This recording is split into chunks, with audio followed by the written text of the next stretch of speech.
All set? Yep. Very good. Okay. Good evening, everyone. I'm Anthony Luscre, K8ZT, and tonight's RATPAC topic is logging software, both general and contesting. My contact information and my website. This presentation has a large number of links in it, so you're going to need this shortcut to get to the slideshow. We will also post a PDF of this on the RATPAC site, but if you want to get to it before then, you can either shoot the QR code with your phone or write down this shortcut. I will also have this available at the end of the slideshow. So, tried something new this time. I asked AI to give me a summary of the presentation. So presentation covers logging software for general use and contesting in amateur radio. It details traditional paper logs versus electronic logs, their advantages and disadvantages, various types of logging software, the importance of backups, and demo videos and resources. So let's talk about traditional logbooks first of all. Maintaining a logbook was originally an FCC requirement, but now it's a tradition. The FCC eliminated this rule around 1984, just as I was getting into amateur radio. Amateurs were previously required to record not only their successful contacts, but all calls, including unsuccessful contacts, and many a novice filled up many pages of their first logbook with called CQ and no one answered me. So, amateur radio logging is not this. It is not this, but it is this.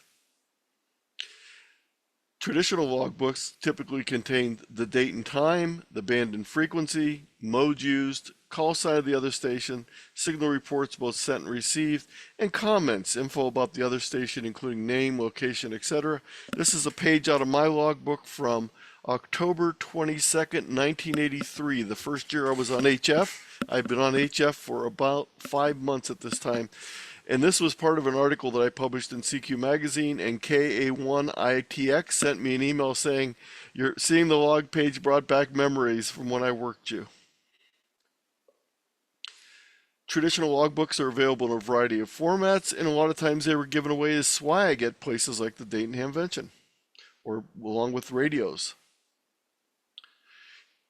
So why keep a comprehensive station log today if it's not required by the FCC? Well, it's still a good record of all your operations. It documents your personal accomplishments. It facilitates the exchanging of QSLs, both outgoing and incoming. And even if you don't collect QSL cards, it acts as a service to others who ask for QSL cards from you. It reinforces memories and friendships, etc. And so when KA1ITX contacted me, I thought that was a great way that the log triggered memories. And I did this presentation originally for a group in New Jersey, and they saw this picture and they immediately identified this ham, so I put his name down here. He was not at the session, but his friends were all at the session. In addition to recording QSOs and fruitless CQ calls, many stations also maintain log information on the installation of new radios, antennas and SWR measurements, feed line installation and measurements, other station equipment, guest operators, which is still a logging requirement under certain circumstances. That's the only thing the FCC requires logging of, so check that 97.1 port for information on what you do still need to log. And achievement of awards. Paper logs for both general and contesting were the norm before the use of computers became common. Contesters were one of the first biggest forces in spurring the development of software for logging. There was a number of reasons. One of them was the whole idea of duplicates. With the larger stations, especially multi-ops, a second list called a dupe sheet was created to quickly check if a station had already been worked.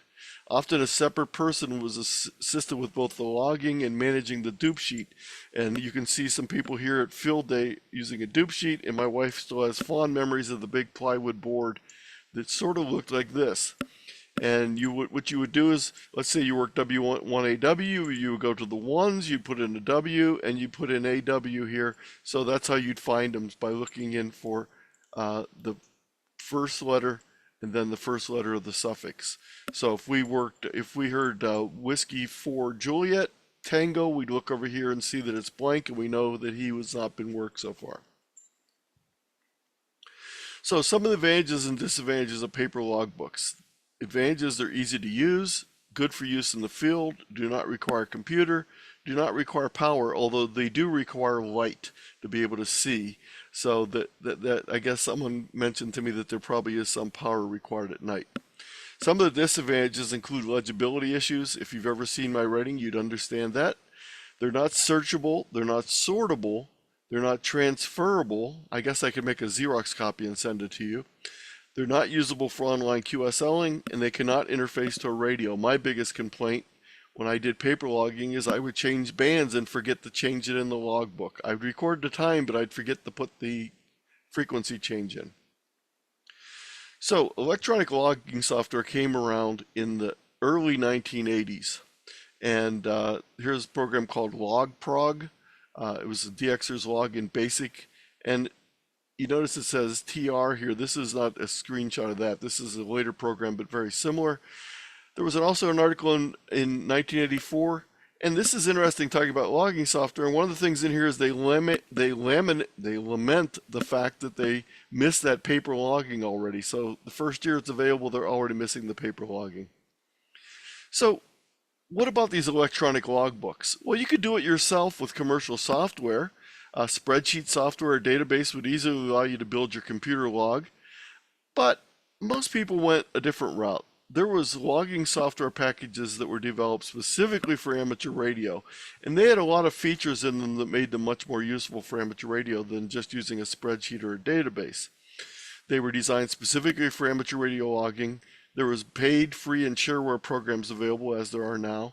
You installed it on a personal computer, or later, even online forms, and now we even have apps for phone and tablets. I'm going to divide the logging software up into 5 categories tonight to talk about different types. The first one is a comprehensive logbook software, and we'll talk more about that in a few minutes. The second one is special software for contesting. It's logging software designed for the whole idea of contesting. Some ham radio software has a built-in logging program. So if you use WSJTX to do FT8 and EFT4, it actually logs all your contexts in its own ADIF log file.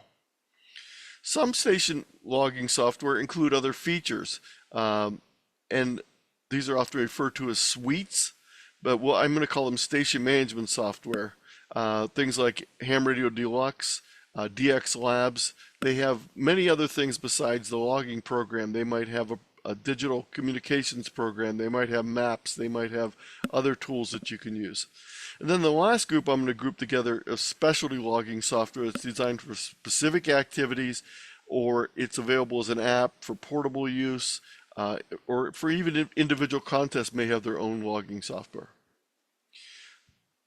There were a number of reasons the contesters were more enthusiastic about computer logging than other hams. They were interested in the speed and efficiency, which was important to be competitive. Even a slight advantage could be the difference between coming in first and finishing second. Logging software helped prevent mistakes, avoiding losing points. It would tell you if the exchange you were logging didn't match the criteria for the contest. And many of you have probably experienced this if you've ever done computer logging for field day. When you type in an abbreviation for a section and it doesn't exist because you've spelled it wrong, it won't work. Or if it has two sections in the state, so if you try and type in PA for Pennsylvania, it's going to say nope, doesn't work, because it either wants WPA for Western Pennsylvania or EPA for Eastern Pennsylvania.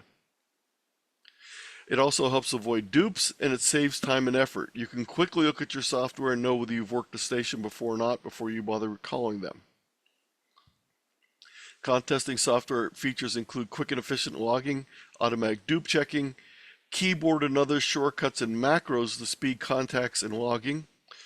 They help you avoid common logging mistakes, and they allow the display of your current score, something that was really not possible in most contests until the advent of logging software. Features that enhance operation include radio interfacing to read and or change the frequency of the radio, DX cluster or reverse beacon network spot integration, CW keying from the software, voice memory keying, display of current statistics, the work to needed multipliers, for a specific contest, and the QSO rate of how fast you're working stations. And the last time you worked a station, for example, tells you get moving. Other features can include band maps, which visually display spotted stations, stations you've worked already, and their multiplier status. You notice we have a band map from N1MM here. There's 3 colors. Gray means you've worked them already or they don't qualify for this particular contest. Blue means they are a multiplier. Blue means they're a station you can work but not a multiplier. Red means they're a station you can work but a multiplier. And in this particular contest, the CQ Worldwide, green means they're a double multiplier. In other words, it'll be a new country and a new zone if you work them. So there's 4 different colors, or 3 different colors in the gray for the ones that don't count. So some of the differences between contesting software and general logs. General logging, it provides detailed information on the contacts. Contest logging provides the minimum needed information. It won't tell you, for example, their name and their location and all that stuff if it's not needed for the contest. General logging software manages QSLing records. Contest logging software calculates contest scores. General logging software contains all the QSOs over time that you've entered into your log, whereas contesting logs just show you the QSOs from the current contest you're working on. General logging shows previous contacts with the station. Contest logging shows you that you've already worked a station and will let you know that they're a dupe. General logging is configured for all types of QSOs. In contest logging, you configure it for the specific contest and the specific modes and bands you're going to work. General logging keeps track of award categories, worked all states, DXCC, etc. Contest logging software shows potential worked multipliers, counties, states, counties, countries, etc. General logging software allows you to import and export and interface with other software. Contest logging software allows you to do that, plus it also creates something called a Cabrillo file, which is the file you submit to the contest sponsor to enter the contest. So this is a list of logging software that support Logbook of the World. Why is that important? Because most people are going to want to do that from their log, and most logging software does that. There are a few that don't, but these all do that. All of these also support the import and export of ADIF files, which we'll talk about later. So you notice that there's different costs. Some are free, some have different prices. The top of the list is all Windows-based programs. The majority of the logging software is designed for Windows, but there are Mac and Linux software also. You see 2 here. I have some additional ones listed on my website. There's some of these that have a little asterisk that says contest software not recommended as your main log, and we'll talk more about that in a few minutes. You can see N1MM and WriteLog are specifically contesting software. Now, one of these, N3FJP, is a contest logger, but it also has a general logging software, so there's no little red asterisk next to it. These are some online and server-based programs. So in addition to these programs that you can install, you can run these either online or by using a PHP application, either your own server or the company's server. There's also some that work with the browser, either apps or Chrome or iOS or Win, and some are apps on phones. This one you might have seen recently. This is fairly new, World Radio League. It's from the same people that have the ham radio prep licensing, and they have information here. And I'll give you information to get to all these different ones, but it's an online-based program.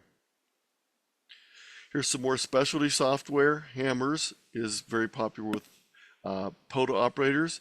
Log4OM you see is on the regular list here, but it's also available on a version that you can run on a USB drive.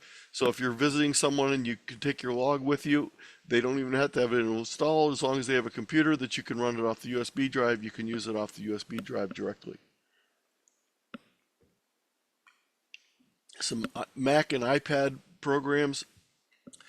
Some other programs out there. Fast Log Entry is not a logging program. It is a program to help you enter logs from paper format into your electronic log. We'll talk more about that later on. And here's some Android apps. Here's some that are Windows, Mac, and Linux capable, different programs. So there's a lot of programs to choose from, and I'm going to suggest that you take a look at a number of them and find out which one works best for you. There is no one best logging program. Everyone's going to have features that some people like and other people won't. There's also a big trade-off between usability and features. Some people want a program with a lot of features and they're willing to put the time into learning it. Other people want something that's quick and easy to learn and they're not so concerned about all the features. So you're going to want to look at more than one program. The choice is often a balance between the ease of use versus extra features. Now the good news is all these programs typically have a demo version that you can try out for free, or if the program's free itself, you don't have to pay anyway. That lets you try out a number of programs without making an investment. The other neat thing is if you start with one program, you can export your data and import it into another logging program using this standard file format called ADIF. It stands for Amateur Data Interface and Exchange, and it is a neat thing that was developed very early in the process. So now I can move from one logbooking program to another without having to do any type of special conversions. There's links to video demonstrations for a number of the different programs at the end, so you can watch those to get some idea of what you like. There's also reviews available on eHam and on YouTube for all the different programs. I'd also suggest you might want to ask some of your fellow hams that you know about their experiences with the software. Now, many of you may be running multiple logging softwares. I'm going to suggest that many of you probably do this, and many probably will even be doing more in the future. You may have contest logging software, digital logging software, portable logging software, specialty logging software, online logs, paper logs, Logbook of the World, EQSL, and Club Log. You may have logs in all those places. I'm going to suggest to you the most important thing that I hope you take away from tonight's presentation is you need one comprehensive log that has all of your contacts in it so that you can find everything in one place. It's great to have all this other software, but you need to be able to suck it all into your comprehensive logging software so that you have one place that if Brian asked me, I could quickly look up N2 OWD and find out whether he's in my log. I don't need to go through 24 N1MM logs looking to see whether he's in there, or go through 30 pages in QRZ.com to find out if he's in there. So I'm going to suggest that you all have a comprehensive logbook software. And this is the way it works. You set up the comprehensive log software, and then you export your information from your contest logging software and import it into your comprehensive logging software after each contest you operate.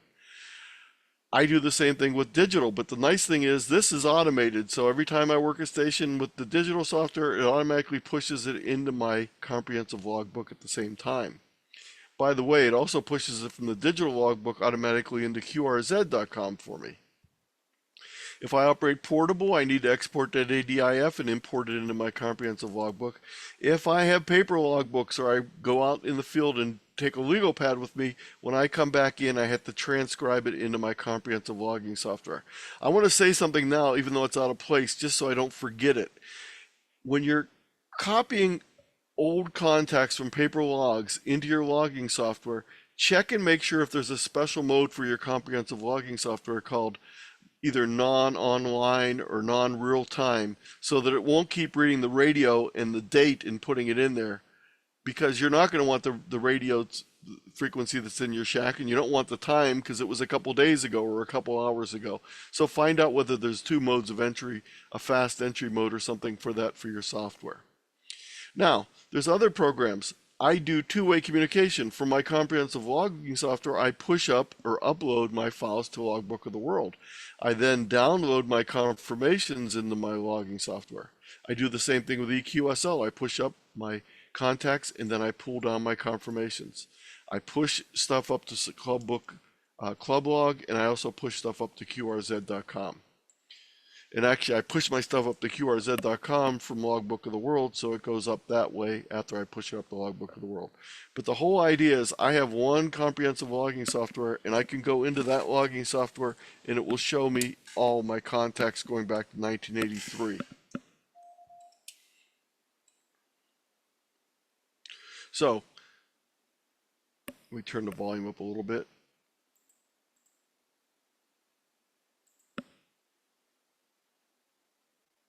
Hopefully you'll hear this. In the land of hams where the ether connects them. One logbook to rule them all, one logbook to find them, one logbook to bring them all, and in the QSLs forever bind them, in the land of Handom where the ether is excited.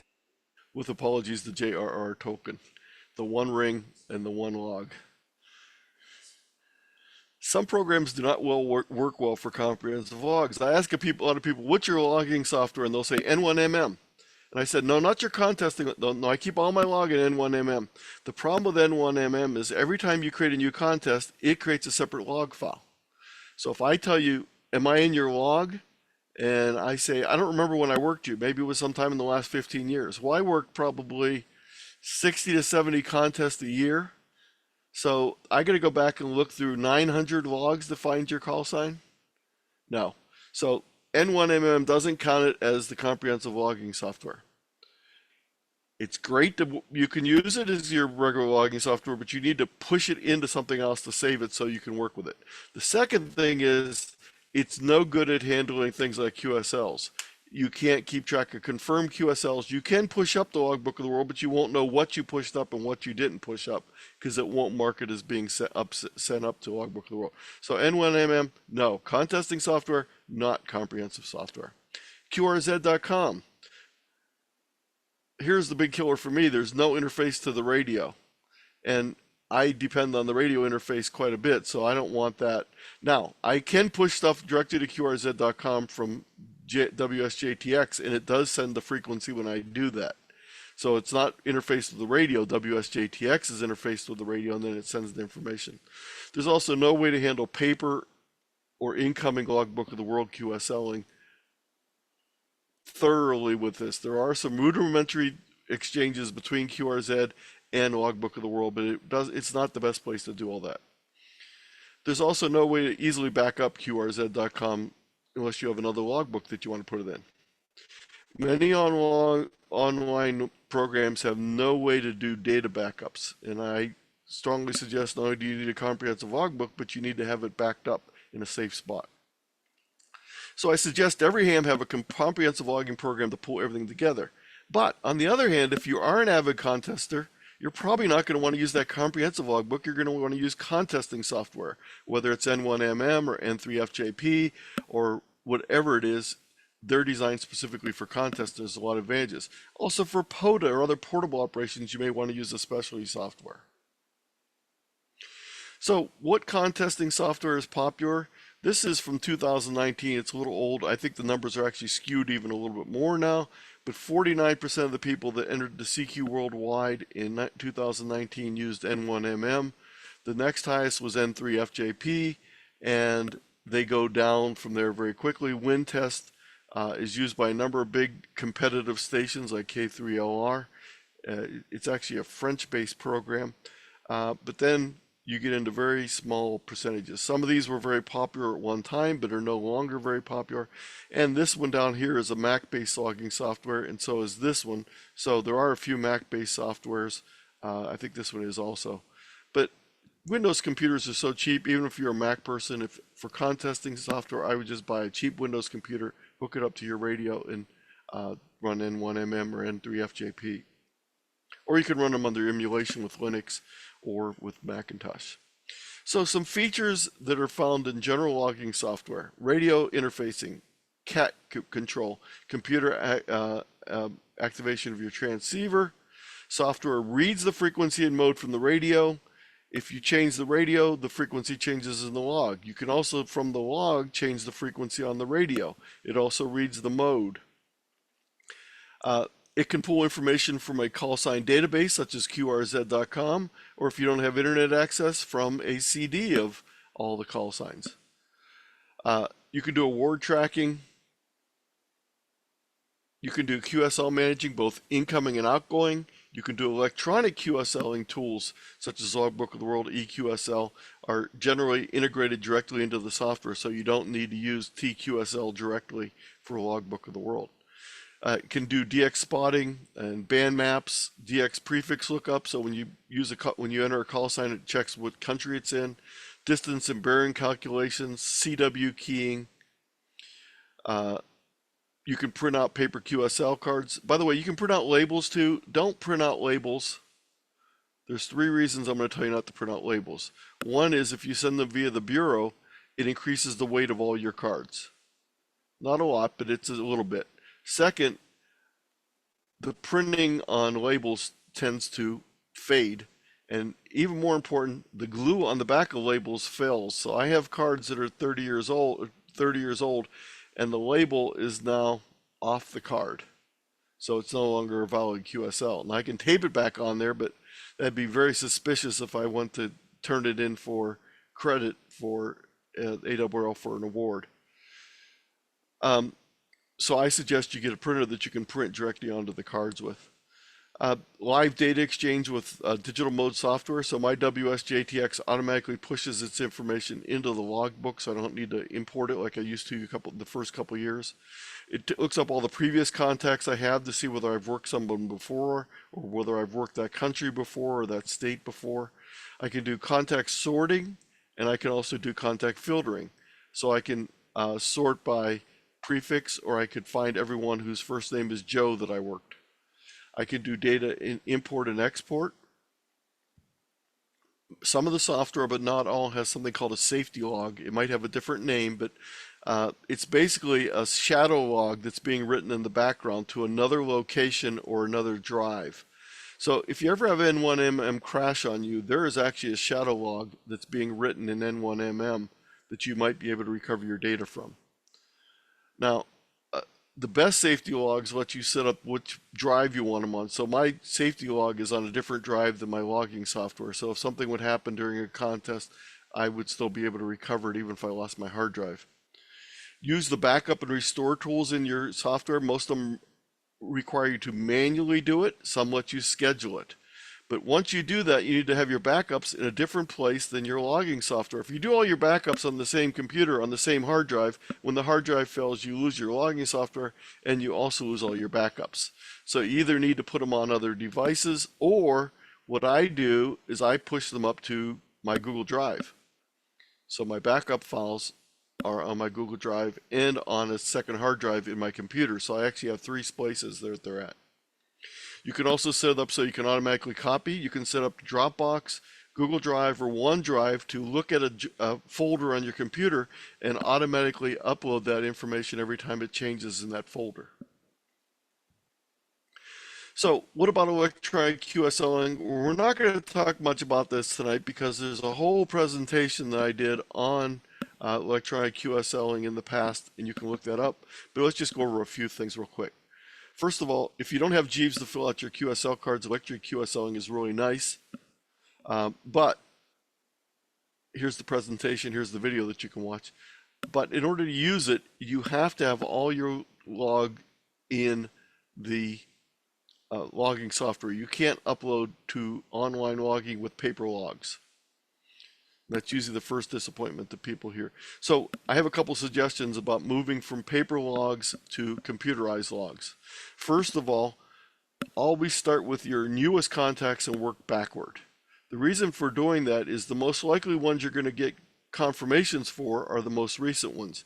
If you go back and start with the logbook from 1967, a large percentage of those hams aren't going to be with us any longer, or some of them may not ever be using electronic logging software, QSLing software. So start with the newest ones first. That will give you the biggest bang for your buck. Also, as I mentioned earlier, check your logging software's documentation for non-real-time mode for entering, or use one of the entry optimizations programs like Fast Log Entry, FLE. You simply type in the information, then you export an ADIF file and you import it into your logging software. Why is that easier? Because you're not messing around with any other information, such as the radio you used or anything like that. You're simply just typing in the call signs and the dates in that information. And here's YouTube on how to do it.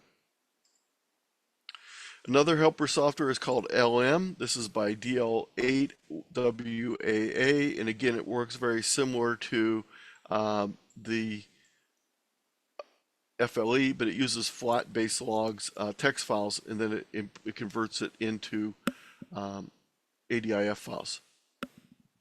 So if you logged by using Notepad, for example, this is what you convert your Notepad file into a ADIF file. Or if you did it in something else where you can copy and paste it, you can copy and paste it into this LM software and then convert it into an ADIF from there.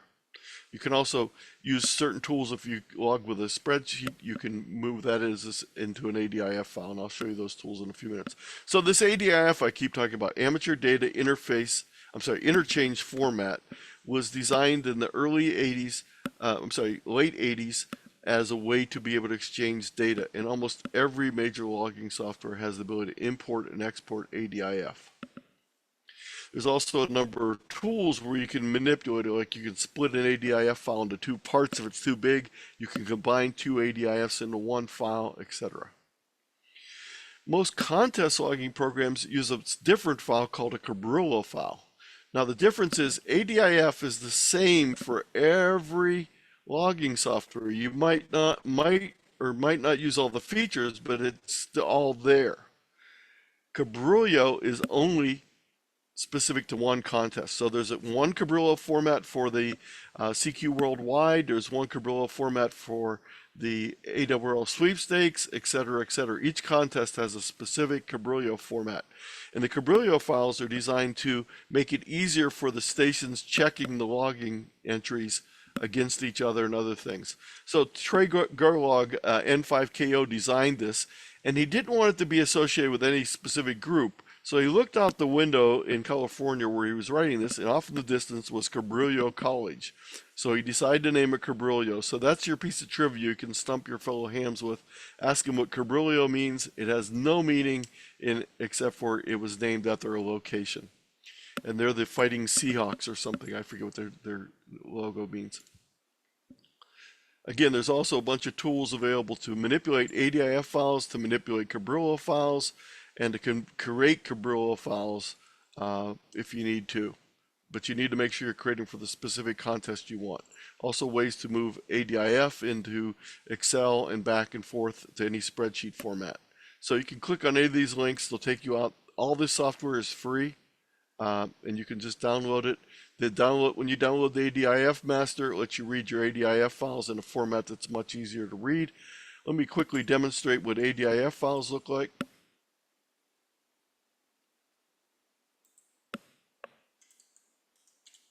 By the way, ADIF files can have the suffix of ADI or ADIF. Either one will work fine. So if you open one up in WordPad, here's what it looks like. And let me see if I can zoom in on this to make it a little bit easier to see. I'll make it a little bigger. So for each record, we have call sign and then the call sign. For each field, we have a name of the field. Here it's call. We have a colon, and then we have a number that tells us how many characters are in that field. So depending on which station I work, this field name right here will change depending on how many characters are in the call sign. So that might be as short as 3, it might be as long as 10. But that tells the software, that provides a check for the software to know how long the data is for each of the fields. QSO date, again, 8 tells us there's going to be 8 digits, so it's year, 2-digit month, 2-digit day. Time on, AWRL section. There's a bunch of ADIF fields sometimes that are not used, but so for example, AWRL section would only be used in specific contests. This was field day, so that was very common there. The station's call sign that you have, the frequency you're on, etc. You may or may not have all these things. So that's what an ADIF file looks like in its standard format. Let me put this back in size, you can see a little better. And at the very end of the file, I'm sorry, at the end of each record, there's an ERO. That means end of record. So that tells you that the next record is going to start. So if you open it up in this tool, though, instead, let's not save that. Using ADIF master, let's do the same file in ADIF master.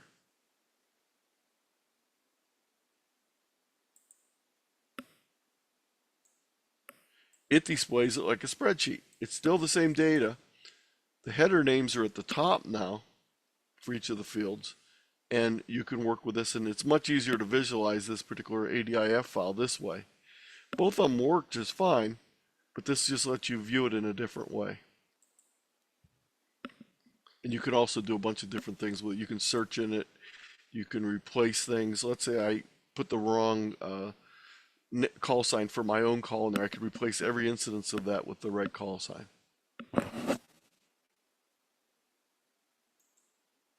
So there's a bunch of tools. You can try these all out. There's a couple authors who have been very generous with their time in writing these particular tools, and they're very helpful. 81C is one of them. Okay, so I have presentations on specific types of things, including a full presentation on QSL, which I mentioned earlier. I have one on specifically on contesting software in general, one on N1MM contesting software in particular, and finally, this might be very helpful for you. This is a presentation on using N1M for field day logging, and you can watch the video of this by clicking on this link right here. There was also that article I mentioned in CQ Magazine. You can read that if you'd like, from September 2022. If you're new to contesting and all that stuff I mentioned about contesting seems sort of unfamiliar, there's a whole slideshow and video recording of Introduction to Contesting that I did for RATPAC. There's also a class. If you're a member of the ARRL, you can take the class that I wrote for the Learning Network. It's 5 modules long, and it's a complete class on Introduction to Contesting. Now, I'm going to take questions in a few minutes. I just want to stop here. Again, you can shoot that QR code. I'll come back to this, but I want to show you what's after this. There is an addendum to this presentation, and the addendum is pretty long. It has logging software demos, it has exporting log data information, and it has interfacing radio and computer information all in this addendum. You can click on any of these links and get videos on demos of any of the software. Here's Ham Radio Deluxe. Let me go back and forth here. My YouTube is having some issues today. Ham Radio Deluxe is a full-featured integrated suite of station automation. There's the logbook. So use the you can tabs. watch any of these videos for more information. This is the newest one I just added from World Radio League. It's an online software, as I said. There's also some demos that I did of some various features. You can watch the recordings. I'm going to do these live, so you don't need to watch the recording. I'm not going to do the recordings right now, but this is the software that I'm using right now. And there's information on different things here. Here's some information on the entry window for N1MM, for example. There's a couple fields on N1MM and all the things it can do for contesting software. There's things on keyboard shortcuts, exporting and importing, and then there's a whole section of extra geekiness on interfacing radios for both sending CW and for getting data in and out of your radio to the software. It's a section about WinKeyer and other ways to send CW. This little Funtronics Keyer is a WinKey emulator software, but it also has the ability to decode CW. It also has memories on the front you can press to send CW, etc. So there's a bunch more stuff in this, even using more than one more than one program with the same serial port, using multiple programs with the same radio serial port, using these different tools. So I'm not going to go through all that part, but I am going to demonstrate this, and you can go through the addendum on your own at the future. So let me just stop here on the questions section, and then we'll get started with a short demo and then Q&A. So let me just get back there real quick.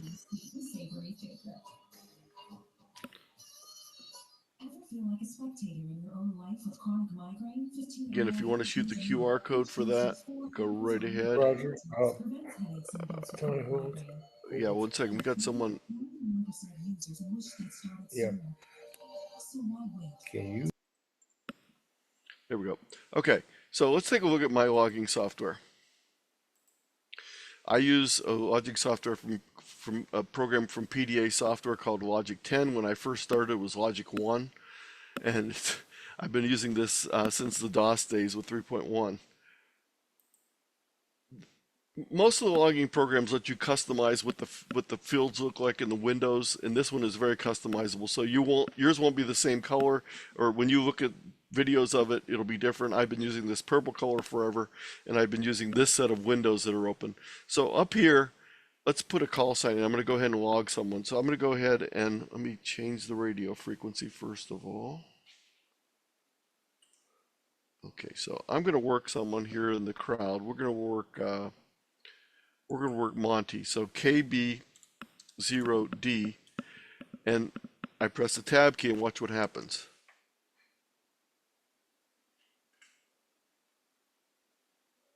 Oh, 1 second here.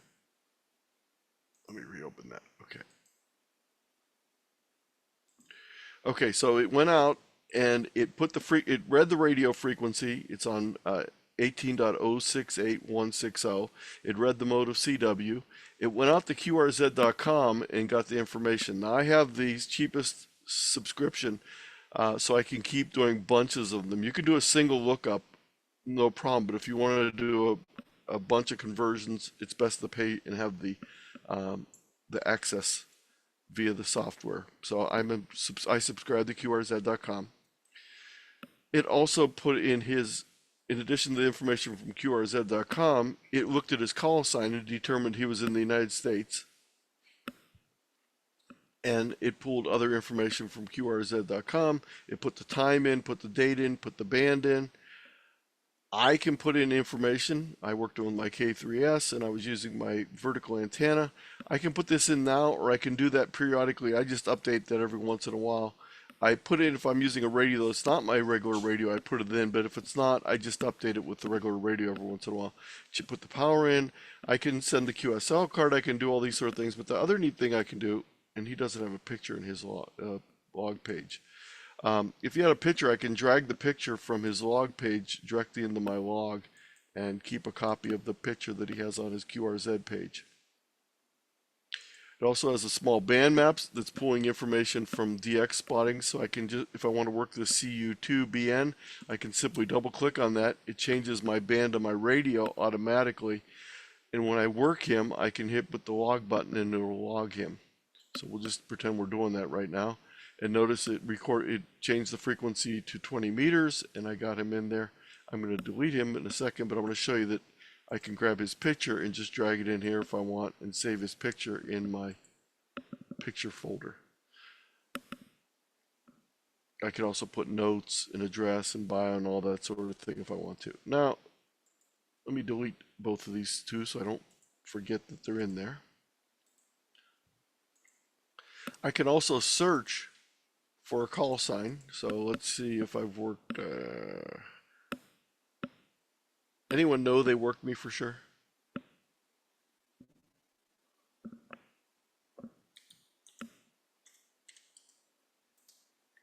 There we go. Brian's in my log. I worked him on FT8 on 160 back in 2019. So that's all it takes to find someone in the log. I can also go through and filter my log by using this little funnel.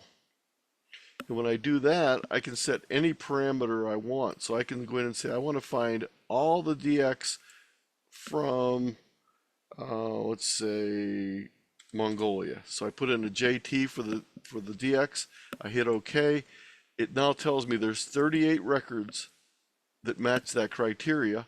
And notice now my log only has JT calls in it for Mongolia. I could even filter this down more, and I could say I want to find everyone who's from Mongolia whose name is Ken. Hit my filter button, and it says there's only one person in my log whose name is Ken who was in Mongolia. So I can do this. Now let's take out the Mongolia and let's look at all the world, and we'll just look for all the Kens. And now it says there are 1,180 people with the name Ken somewhere in the record. It might be in their call sign, W8KEN, which I've worked many times. It might be in their name, it might be in their location, etc. So I can do any type of filtering I want. I can also do things like find just QSOs between a certain date.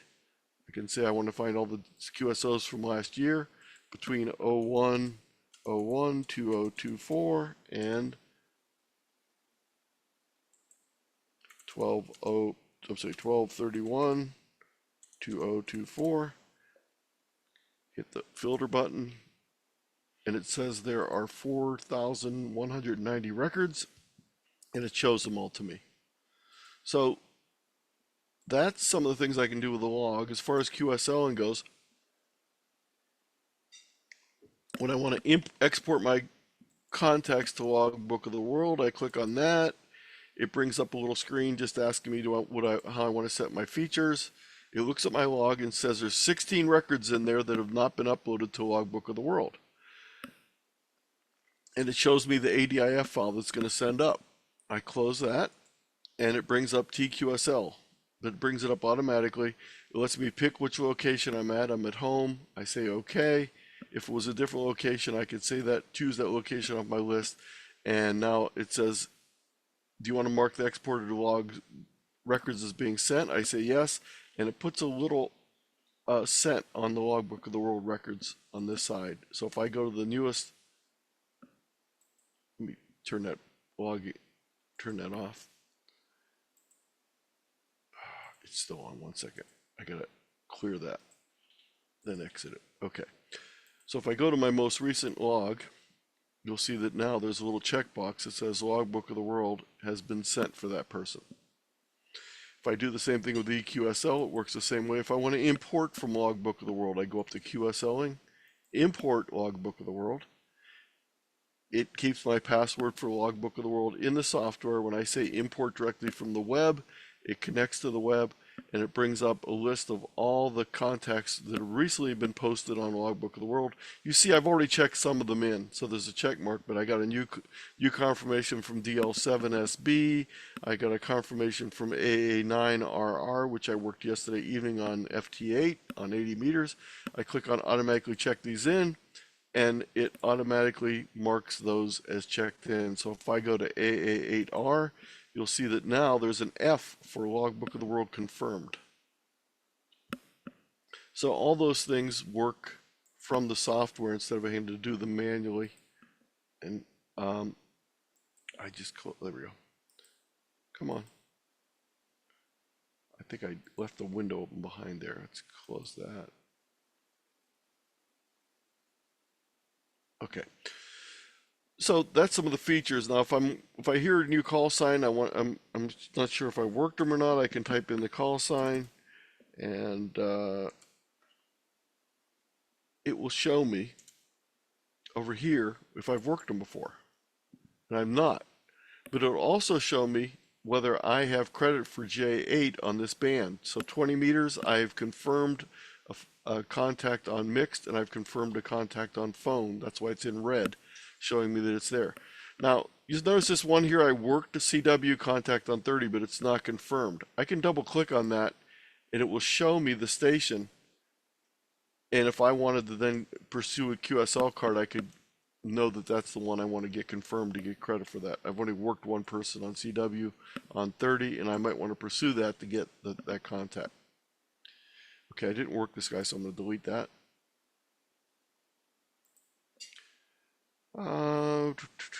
That's most of the things as far as demo of the software goes. Other software works differently, but I'll let you watch the videos on it. And I will be happy to take questions and comments. And Barry, do we have anything in chat first of all? Just a few comments, no questions. Okay. If you have a question, please raise your hand or put it in chat, and I'd be happy to try and answer it. I know we're a little past the hour, but we started a little late, so I have plenty of time for questions.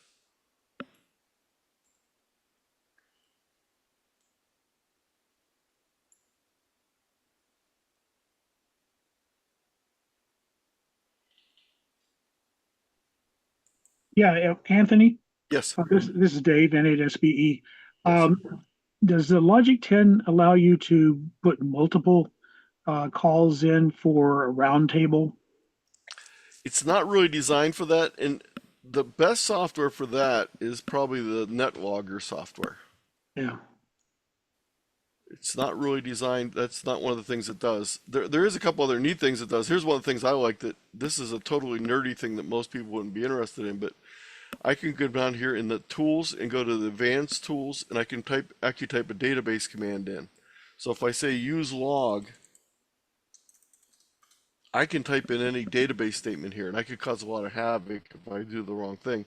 But let's say I just wanted to change all the blank antenna fields with my normal antenna. I simply put that statement in there to replace antenna with DX Engineering Vertical, which is my default antenna for these bands. And if it's blank, it'll put that in there. If it's not blank, it won't change it. And it's done. So now if I look over here, you will see that I now have that antenna, and all these blank records are now filled with that DX Engineering Vertical antenna. It's a dangerous thing. You want to be careful using it, but it's very powerful, and it's very nerdy, so a lot of people will not be interested in that at all. So this might not be the best software for you. This is just the software I use. Let me show you real quick. N3FJPs. The logging software, there's both contesting software and logging software from N3JFP. The logging software is called AC for all contacts log. So it's amateur contact log. So this is the N3FJP software. There's a price for the software itself. It's like $25. If you want to buy the contest, each contest is about $9, but you can buy all the contests and the regular AC log for a total of like $65. So try it out with a demo first and see if you like it. And this is actually with my old log with K8NRC. So I would need to change my log to the most recent one. But this is the way this particular one works. It also has a world map that comes up with different locations on it that I can use. It also has the ability to do a band map display from the cluster, so you can double click on that like the other one did. There's other tools in here you can do. Probably a much simpler program to learn, very popular with a lot of people. A lot of people like this a lot.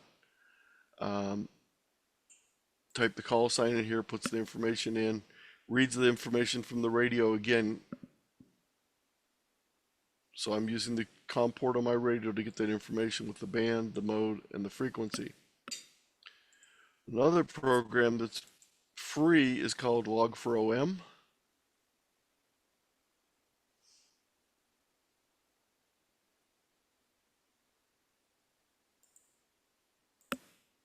This is a German-based software. I think I clicked on it. Maybe I didn't. Let me make sure it didn't come up on the third monitor that's turned off.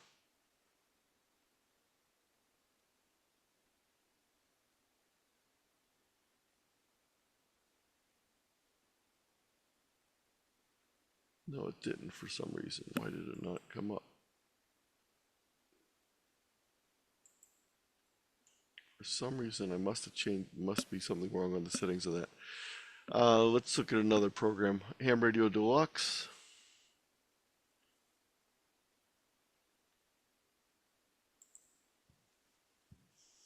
Again, this is a software suite. So when it comes up, it's going to have multiple components on it. It's still opening up. It takes a little while to open up. I'm going to tell it that I don't. I'm not sure if that's the COM port. We'll see. An interesting question in the chat, Anthony. Which version Yes. or name of logging software do you think is the best for the average user? A lot of people in my area use N3JFP. Others use Log4OM. Thanks. K4 ADP. I would say to try both of them out. Log4OM is free, and you can get a demo of N3FJP and see which one you like and which one works for you. Again, it's not going to cost you anything. It's going to just cost you some time to test them out. And I can't pick which one is going to be best for you, because you're going to find that maybe you don't care for the way one of them works. Some people don't like some of the windows on log for OM. Some people want to do things that N3FJP can't do. So you're going to try multiple ones. So notice this has a logbook, but first of all, it's showing me a frequency band, and there's a bunch of other tools on here. There's a digital tool and a bunch of things. The logbook is actually right here. You need to display the logbook separately. And I'm going to say nothing. I don't want to do that. Upload. So it's going to bring up the logbook. And again, this program can be overwhelming for some people because of some of the features involved. So it really depends, again, on what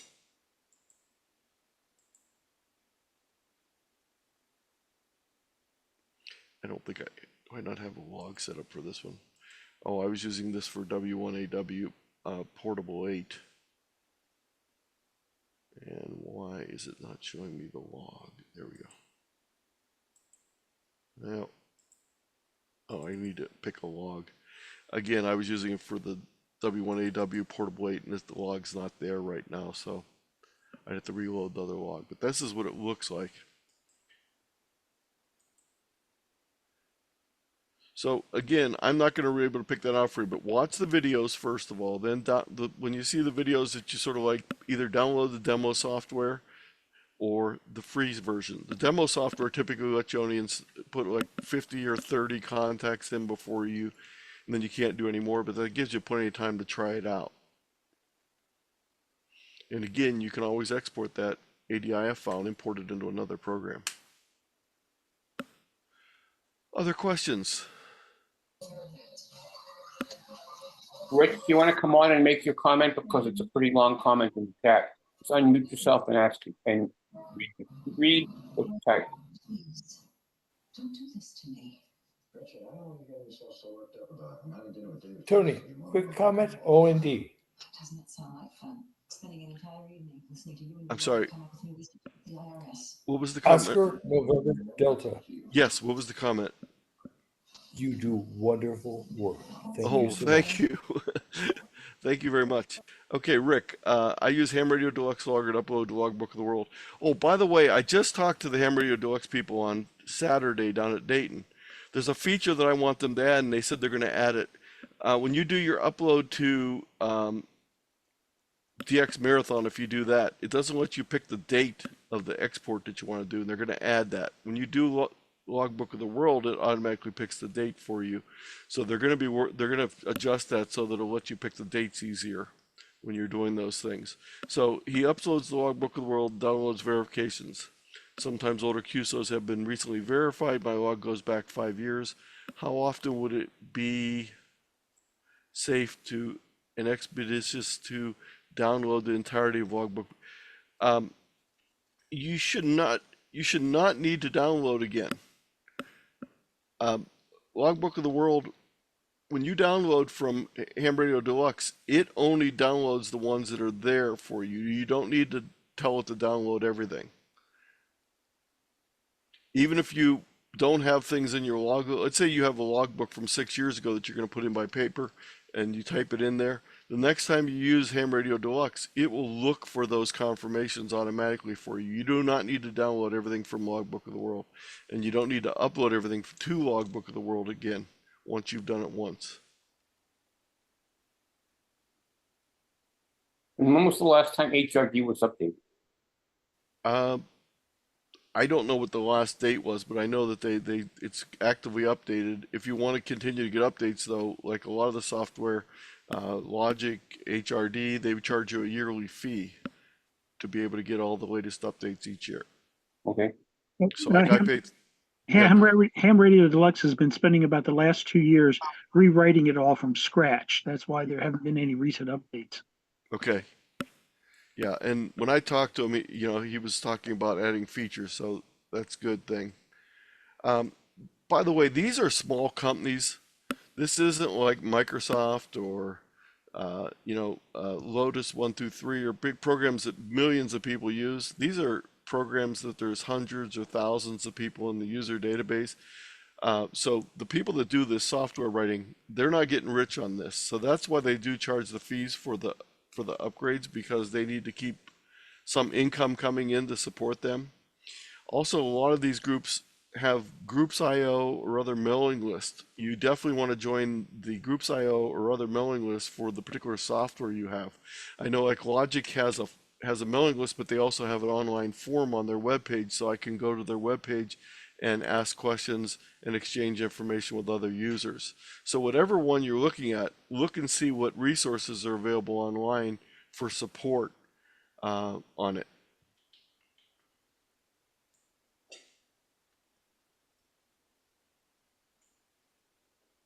Now, one of the new features in Ham Radio Deluxe that'll be coming is they're going to raise the restriction on the number of stations descriptions you can have. Right now, you can only have a maximum of 10. Yeah. And so if you do a lot of POTA activations, it becomes a pain in the butt to have to go in there and overwrite previous ones to set up for a new location. Yeah, I heard him mention that to someone, because the person in front of me in line was asking about adding his wife's log for their POTA operation, and that was one of the problems. It's not the same in Logic because it does all the logbook of the world stuff using TQSL, so you're unlimited as far. But you can only, if you have a family member that wants to use the log, you need to create another log. And the way it's licensed is you can have up to 2 family members on the same software, but you can't give it to your friend down the street, of course.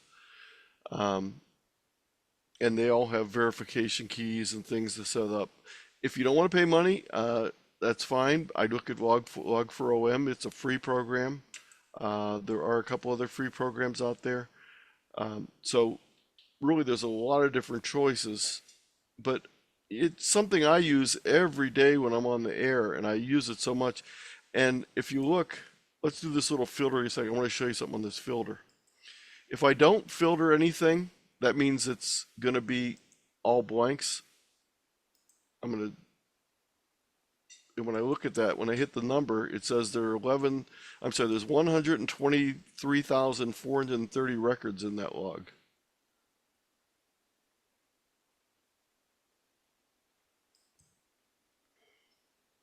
So that is my comprehensive logging software, and that's where I keep everything. Now let's take a quick look at QRZ.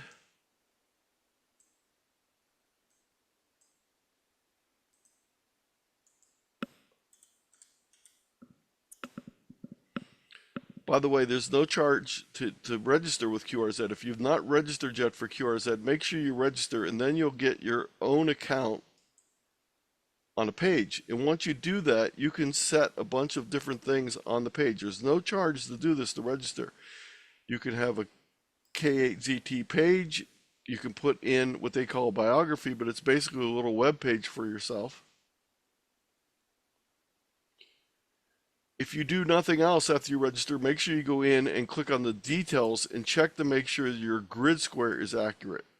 Also go in and change how you want to receive QSL cards or not. One of the things you also get is a log. Here's my QSL log. Notice there's 124,000 QSOs in here, and